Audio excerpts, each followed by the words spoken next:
A experiência de pregar é um processo interessante. Quanto mais nós abordamos um assunto, mais nós queremos conhecê-lo e ir mais a fundo. E é exatamente assim que eu me sinto com relação a essas mensagens sobre despertamento. Cada um dos assuntos que eu abordo funciona como uma espécie de abridor de apetite, mas eu quero falar sobre eles. E eu espero que o efeito em você que está assistindo esteja sendo o mesmo. Quanto mais ouve, mais quer ouvir e aprender, porque no fundo o objetivo de tudo é nos aproximar do Senhor, é nos tornar mais parecidos com Cristo, apesar da nossa realidade como pecadores que realmente nós somos. O assunto de hoje, um coração totalmente entregue a Deus, é um bom exemplo disso.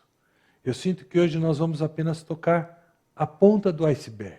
Há tanto por tratar. Eu preciso introduzir o assunto de hoje dizendo que mesmo conhecedor de estado de completamente perdidos, nosso estado de sem mim, Jesus falando, nada podeis fazer, e mesmo conhecedor de nosso estado que na nossa carne não habita bem algum, como diz Paulo em Romanos, ainda assim, a mensagem de Deus é para nós.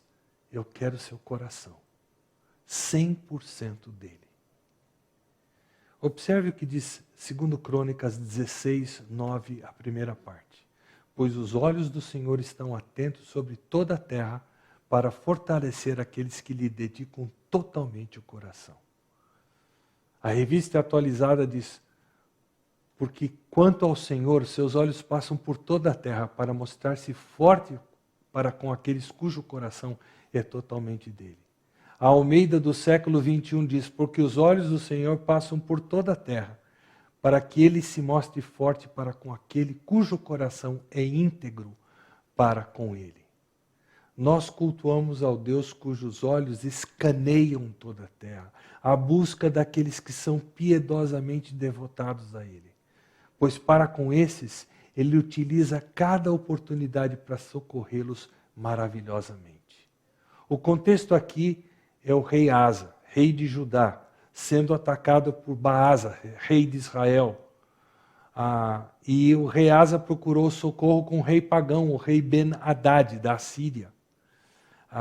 Isso seria errado, meramente humano, mas não tão estranho se no capítulo 14, ao ser atacado por um exército etíope de 1 milhão de soldados, Asa com 300 mil homens, não tivesse se refugiado somente em Deus e tivesse obtido uma estrondosa vitória. Observe o que diz o texto, capítulo 14, versículos 8 a 15. Asa tinha um exército de 300 mil homens de Judá, equipados com escudos grandes e lanças, e 280 mil de Benjamim, armados com escudos pequenos e arcos. Todos eram valentes homens de combate. O etíope Zerá marchou contra eles com um exército de 1 milhão de soldados e 300 carros de guerra, e chegou a Maressa. Asa saiu para enfrentá-lo, e eles se puseram em posição de combate no vale de Zefatá, perto de Maressa. Então Asa clamou ao Senhor, o seu Deus, Senhor, não há ninguém como tu para ajudar os fracos contra os poderosos. Ajuda-nos, ó Senhor, ó nosso Deus, pois em ti pomos a nossa confiança e em teu nome viemos contra esse imenso exército. Ó Senhor, tu és o nosso Deus, não deixes o homem prevalecer contra ti. O Senhor derrotou os etíopes diante de Asa e de Judá. Os etíopes fugiram, e Asa e seu exército os perseguiram até Gerar. E caíram tantos deles que o exército não conseguiu recuperar-se. Foram destruídos perante o Senhor e suas forças. E os homens de Judá saquearam muitos bens. Destruíram todas as cidades ao redor de Gerar, pois o terror do Senhor havia caído sobre elas. Saquearam todas as cidades, pois havia nelas muitos despojos. Também atacaram os acampamentos onde havia gado e se apoderaram de muitas ovelhas, cabras e camelos. E então voltaram para Jerusalém. O que houve para que um rei que obteve uma estrondosa vitória como essa, de repente, virasse a casaca e se esquecesse de Deus? Nós não sabemos.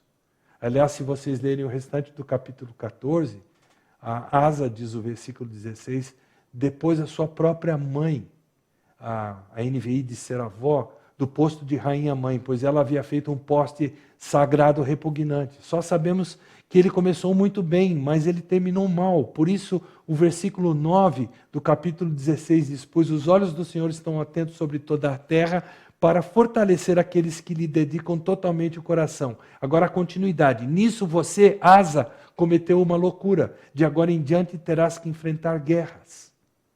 Bem, essa introdução é apenas para situar o versículo 9.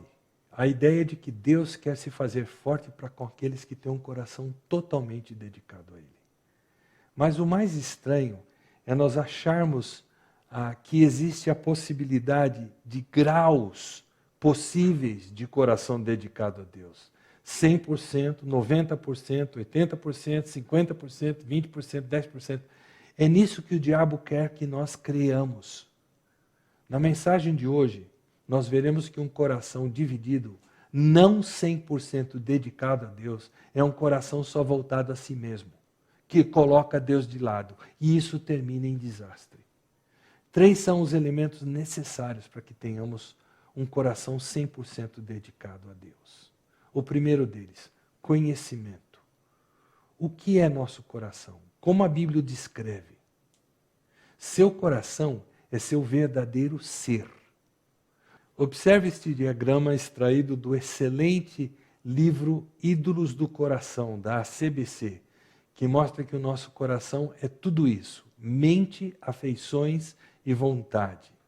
Eu quero começar com um texto pouco citado, mas certamente muito esclarecedor sobre o coração e sobre como Deus o conhece. 1 Crônicas, capítulo 28. Aqui nós encontramos Davi no final da sua vida, já como rei idoso. Ele é o personagem mais citado na Bíblia depois de Jesus. Há 66 capítulos no Antigo Testamento escritos sobre ele, ou melhor dizendo, escritos por ele e sobre ele, mais que Abraão, Isaac e Jacó juntos. No Novo Testamento há 59 referências a Davi. Sabemos dos pecados de Davi, conhecemos as suas vaciladas, mas conhecemos também o seu profundo arrependimento e contrição de seu coração. Um homem que terminou a sua vida com um testemunho positivo. 2 vezes, testemunhando sobre quem foi Davi, Deus disse que ele foi um homem segundo o seu coração, coração de Deus. Agora Davi está idoso. Todos estão se perguntando quem haveria de o suceder no trono. Quem construiria o templo de adoração a Deus? Davi reúne toda a liderança de Israel em Jerusalém e anuncia que Salomão é o escolhido de Deus. E o texto nos dá a ideia de que Davi chama Salomão diante de todos e passa a conversar com ele como se estivessem só os dois, embora diante dessa liderança do povo. Versículos 9 e 10. E você, meu filho Salomão, reconheça o Deus de seu pai e sirva-o de todo o coração e espontaneamente, pois o Senhor sonda os corações e conhece a motivação dos pensamentos. Se você o buscar, o encontrará, mas se você o abandonar, ele o rejeitará para sempre. Veja que o Senhor o escolheu para construir um templo que me sirva de santuário. Seja forte e mãos ao trabalho. Talvez esse texto seja um dos mais reveladores para entendermos de forma prática como funciona o coração e que Deus é o único que pode lidar adequadamente com ele. Davi diz para Salomão: reconheça o Deus de seu pai e sirva-o de todo o coração e espontaneamente. Salomão, é importante você reconhecer que Deus é Deus. Deus não é qualquer pessoa. É Deus soberano. Sirva esse Deus, Salomão, de todo o coração e espontaneamente. Deus tem que ser o foco da sua vida. E você deve servi-lo de alma voluntária. A ideia aqui é aquela mesma que Paulo fala, que Deus ama ao que dá com alegria, o que contribui com alegria. Alma voluntária. Mas agora vem o fator encorajador. Aquele que pode nos trazer a um coração 100% dele. Pois ele é quem conhece como funciona o coração. A continuação do texto diz assim, versículo 9: pois o Senhor sonda todos os corações e conhece a motivação dos pensamentos. Deus sabe tudo o que nós dizemos, a forma que agimos, reagimos, Mas ele vai mais fundo. Ele sonda todos os corações. Deus é o único que sabe o que está no seu coração, no meu coração, mesmo que não abramos a boca. Mas a próxima frase, para mim, é a campeã. Deus conhece a motivação dos pensamentos. O texto está dizendo que, além de conhecer tudo a nosso respeito, Ele sabe o que está por trás de cada pensamento nosso. Pense nisso por um instante. Ele sabe por que, por exemplo, ao vermos uma mesma cena, você e eu reagimos de forma diferente. Um, quem sabe, externando misericórdia. O outro, quem sabe, talvez ira, uma reação forte. Tudo isso vem da onde? Vem daquilo que motiva os nossos pensamentos. E eu acho interessante nesse texto, 1 Crônicas 28, 9 e 10, que depois de instar com o filho a conhecer a Deus, que sonda todos os corações e conhece a motivação dos pensamentos, ou seja, Deus, o Deus de quem nós não podemos querer não estar perto e em comunhão com Ele, Davi diz, se você o buscar, o encontrará. Mas se você o abandonar, Ele o rejeitará para sempre. Nosso Deus é o Deus da exclusividade. Ele espera que nós o busquemos e façamos isso de coração. E aí Ele se permite achar. Mas Davi também diz a Salomão, mas se você o abandonar, Ele o rejeitará para sempre. A exemplo do texto de João 15, que eu imagino que você conheça, não me parece que o contexto aqui seja outro a não ser o de perder a utilidade. Um jogar fora da oportunidade de servir a Deus. E quais as oportunidades de serviço que estavam diante de Salomão? Assumir um reino consolidado, próspero, que gozava de paz e não tinha adversários que o ameaçavam, e de quebra ele teria o privilégio de edificar local de adoração ao Deus soberano do universo. O texto encerra dizendo, veja que o Senhor o escolheu para construir um templo que me sirva de santuário. Seja forte em mãos ao trabalho.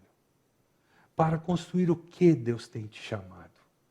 Você tem buscado Ele de todo o coração, como diz Mateus 22, 37, ame o Senhor, o seu Deus, de todo o seu coração, de toda a sua alma, de todo o seu entendimento? O versículo 38 diz, esse é o primeiro e maior mandamento. Primeiro por questão de prioridade, maior por não haver nada mais importante. Mas eu gostaria que entendêssemos um pouquinho mais o nosso coração. Vamos voltar ao desenho que nós já vimos. As três principais operações do nosso interior, aquilo que a Bíblia chama de coração, são o nosso intelecto, as nossas emoções e a nossa vontade. Mas ao contrário que possa parecer, não há três departamentos, setores distintos em nosso coração. Tudo isso funciona ao mesmo tempo interligado. Primordialmente, o termo bíblico coração diz respeito ao nosso intelecto, nossos pensamentos, nossas crenças, lembranças, juízo, consciência, discernimento. Isso é bem diferente da visão costumeira, humana de coração, que pensa nessas atividades como externas ao coração. Vejam alguns versículos que ilustram isso que eu estou dizendo. Pois o coração deste povo se tornou insensível. De má vontade ouviram com os seus ouvidos e fecharam os seus olhos. Se assim não fosse, poderiam ver com os olhos, ouvir com os ouvidos, e entender com o coração e converter-se, e eu os curaria. Mateus 13, 15. Mas os seus pensamentos tornaram-se fúteis, e os seus corações insensatos se obscureceram. Romanos 1, 21. Pois com o coração se crê para a justiça. Romanos 10, 10. Eu lhe darei um coração sábio e capaz de discernir. 1 Reis 3, 12. Mas, biblicamente falando, o coração é a sede daquilo que os puritanos chamavam de nossas afeições, nossos desejos, anseios, sentimentos, imaginações e emoções. Por isso dizemos, por exemplo, que a atitude do rapaz partiu o coração da sua amada. Mas, biblicamente falando, sentimentos e desejos são apenas uma função do coração. A Bíblia se refere ao coração como essa nossa área interior. Da sua mente, literalmente coração, transbordam maquinações. Salmo 73, 7. Conceda-te o desejo do teu coração. Salmo 24. Digam aos desanimados de coração, sejam fortes. Isaías 35, 4. Se vocês abrigam no coração inveja amarga e ambição egoísta, Tiago 3,14. Siga por onde o seu coração mandar. É um comentário de Eclesiastes 11:9. O terceiro item de funcionamento do coração é a vontade. A vontade é a nossa parte interior que escolhe, que determina as ações que vamos tomar. Veja os versículos que ilustram isso. Escolham hoje a quem vocês vão servir. Josué 24:15. Quem é o homem que teme o Senhor? Ele o instruirá no caminho que você deve seguir. Literalmente, o caminho que você deve escolher. Salmo 25:12. As três partes, seu intelecto, suas afeições e sua vontade, funcionam o tempo todo, uma ligada à outra e uma dependente da outra. Em Hebreus 11, 24 a 27, nós vemos isso ilustrado na vida de Moisés.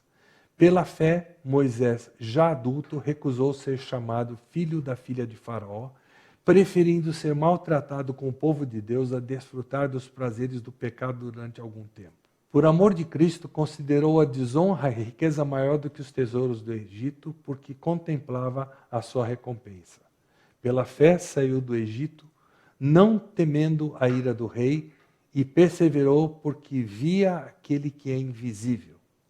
A mente de Moisés avaliou, considerou com a vergonha como uma felicidade maior que os prazeres do pecado. As afeições de Moisés ansiaram pela felicidade que sua mente considerava mais valiosa que os prazeres do pecado. E a imaginação de Moisés olhou para o futuro e vislumbrou o galardão que lhe caberia. A mente dele passou a informação às afeições dele que esse galardão traria maior felicidade que tudo que o Egito tinha a oferecer. Então Moisés pensou, sentiu, desejou e agiu com base na sua crença que a vergonha que sofreria por amor a Cristo lhe traria maior felicidade que os prazeres do Egito. Isso tudo fez com que a vontade de Moisés fosse movida a agir e ele se recusou a ser chamado filho da filha de Faraó. Moisés creu que a vergonha e a privação por amor à lealdade devida a Deus eram melhores do que uma vida de poder e prazer no Egito. E isso nos leva à nossa segunda consideração. Nosso coração é inclinado para Deus ou contra Deus? Sabemos pela palavra de Deus que, até chegarmos ao céu, não experimentaremos um período em que o nosso coração esteja completamente conformado a amar a Deus, a nos agradarmos dele por completo. O coração é mais enganoso que qualquer outra coisa, sua doença é incurável. Quem é capaz de compreendê-lo, diz Jeremias 17:9. Elise Fitzpatrick, autora do livro Ídolos do Coração, que nos deu esse diagrama que estamos vendo, ela descreve isso com bastante propriedade. Ela diz o seguinte: nosso coração é falso, ele nos engana, ele nos ilude de modo a pensarmos que nossos desejos são puros, que queremos o que queremos porque é uma coisa boa, a qual Deus aprova. Nosso problema de coração é hereditário. Ele teve a sua origem na queda. Desde Adão, todos os seres humanos têm sofrido com esse problema. Jesus ensinou que o coração é a fonte de todos os nossos pensamentos, palavras e atos pecaminosos. Ele disse: pois do coração saem os maus pensamentos, os homicídios, os adultérios, as imoralidades sexuais, os roubos, os falsos testemunhos e as calúnias. Mateus 15:19. Falando português claro, cada dia temos que fazer a escolha se vamos amar mais a Deus ou a nós mesmos e aos deuses, ídolos que criamos. E nossa dificuldade reside exatamente no fato de que nosso coração nos engana, fazendo com que pensemos tantas vezes que um modo pecaminoso de ser seja o melhor, o mais piedoso rumo a seguir. Por exemplo, os fariseus que se empenharam pela crucificação de Jesus e o entregaram a Pilatos movidos de inveja, eles achavam que eles estavam prestando um favor a Deus. Eles eram tão sérios quanto ao pecado, conforme a visão que tinham, que se recusaram a entrar no pretório de Pilatos, está em João 18:28, para não se contaminarem durante a Páscoa.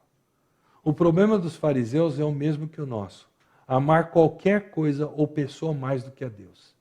Eles tinham um Deus muito visível. Deus com letra minúscula, queriam respeito e admiração dos homens, mais do que procuravam a admiração ou a aprovação do próprio Deus. Amar qualquer coisa mais do que a Deus é idolatria. E a idolatria sempre produz um coração enganado, diz a autora do livro. A Bíblia, por isso, é muito clara para mostrar que o homem é naturalmente inclinado para o mal. Além do texto que já citamos de Jesus, dizendo que tudo de podre brota do nosso coração, nós temos um outro versículo que só confirma isso.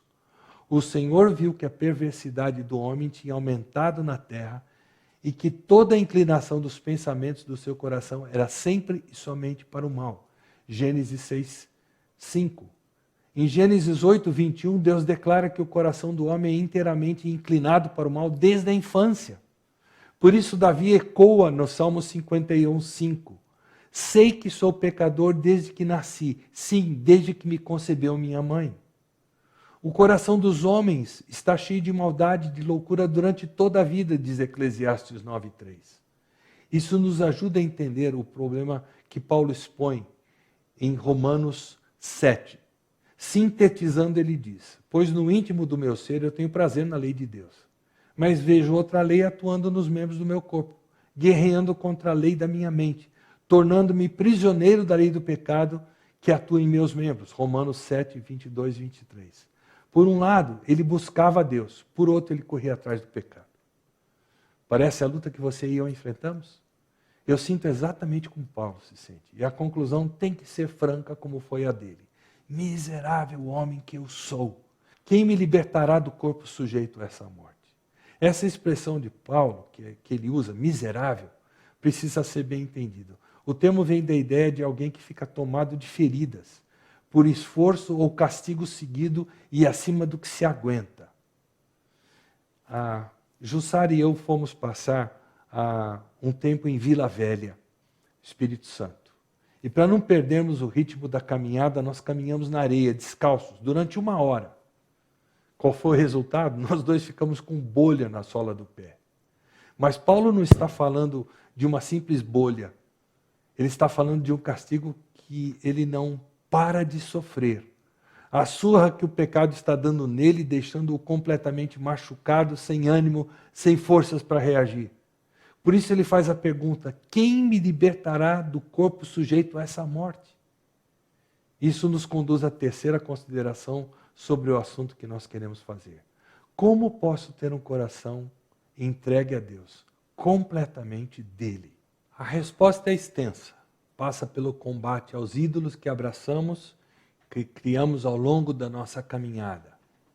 Será que o rei Asa, por exemplo, depois de ser tão zeloso, não baixou a guarda, não relaxou, não achou que ele era o cara, só porque tinha sido, num primeiro momento, tão zeloso para com Deus e sua palavra?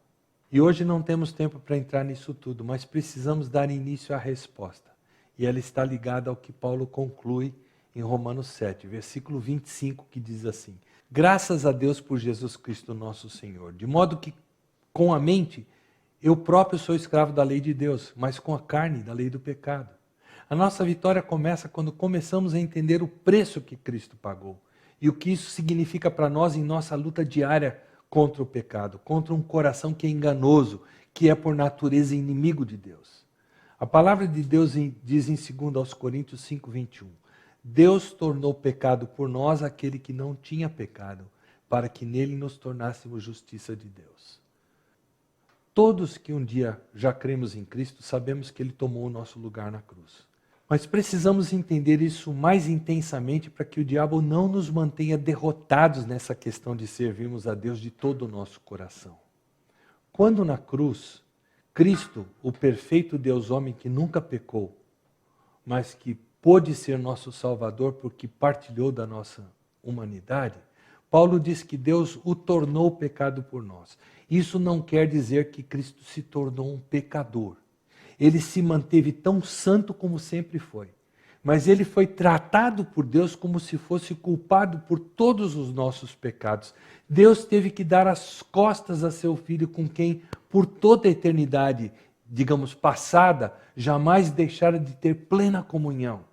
A ira de Deus foi exaurida em Jesus. A imputação de nossos pecados a Jesus na cruz é que nos torna, por ação de Deus, justiça do próprio Deus.